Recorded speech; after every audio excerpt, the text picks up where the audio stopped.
গুনাহ থেকে বাঁচতে হবে। কি করতে হবে?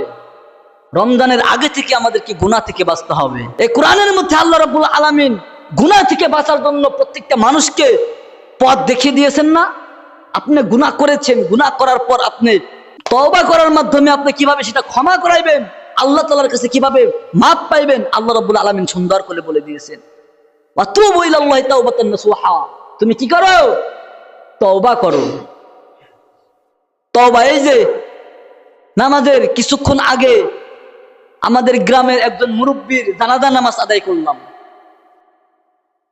ঠিক না?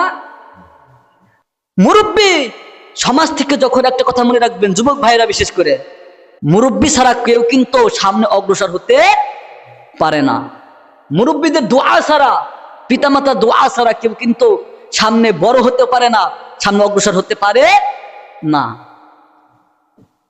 তো যার জানাজার আমরা পড়লাম, জানাজার মধ্যে আমরা কত মানুষ কত জায়গায় থেকে আসছি জানাজার নামাজ আদায় করার জন্য, ঠিক কিনা?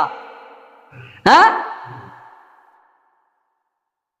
এইরকম ভাবে যদি কোনো মানুষ, যদি কোনো মুসলমান যদি চিন্তা করে আমার গুনাহ হয়েছে, যেমনি ভাবে জানাজার নামাজ আদায় করার জন্য আমরা এক প্রান্ত থেকে আরেক প্রান্তে দৌড়ে চলে আসি, আমরা গুনাহ করার পর যদি এরকম ভাবে যদি আল্লাহকে ভয় করে, রাসূল সাল্লাল্লাহু আলাইহি ওয়াসাল্লামকে মুহাব্বত করে যদি আমরা তওবার দরজে যদি আমরা এসে যাই, আল্লাহ রাব্বুল আলামিন আমাদের জন্য খুশি হবেন না?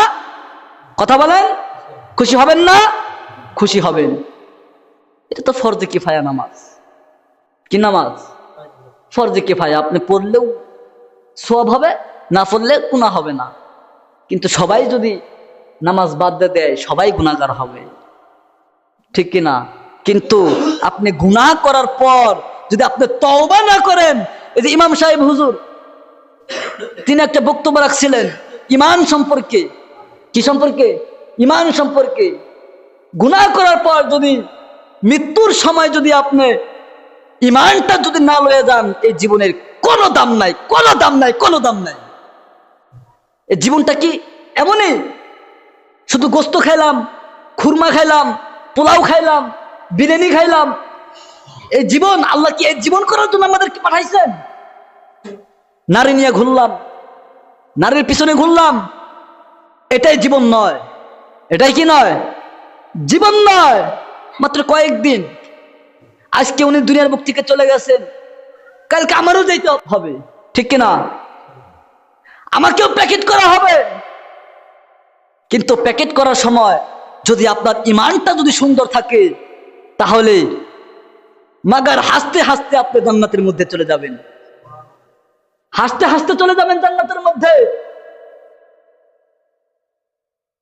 দেখবেন এই যে নির্বাচন আসতেছে, নির্বাচনে যে জিতবে হাসতে হাসতে জনগণের কাছে যায়, কারণ একটা সফলতা পাওয়ার কারণে সে হাসতে হাসতে মানুষের সামনে যায়, ঠিক কিনা?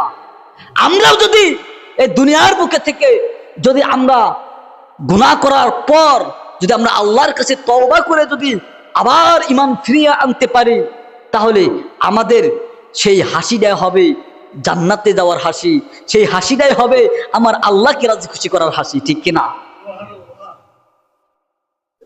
এই জন্য আমাদেরকে কি করতে হবে? গুনাহ করেছেন, নামাজ পড়ি নেই এক ওয়াক্ত, শুধু জুমার নামাজ আদায় করি, সমস্যা কি? আজকের পর থেকে তওবা করেন। আল্লাহ 5 ওয়াক্ত সময় আমার কুলায় না, আল্লাহ 3 ওয়াক্ত পড়ার সুযোগ আমাকে করে দাও, 2 ওয়াক্ত পড়ার সুযোগ আমাকে করে দাও। 2 ওয়াক্ত পড়বেন, 2 ওয়াক্তই আপনাকে 3 ওয়াক্তে নিয়ে আসবে। 3 ওয়াক্ত নামাজ আদায় করবেন, 3 ওয়াক্তই আপনাকে আস্তে আস্তে 5 ওয়াক্তে নিয়ে আসবে ইনশাআল্লাহ।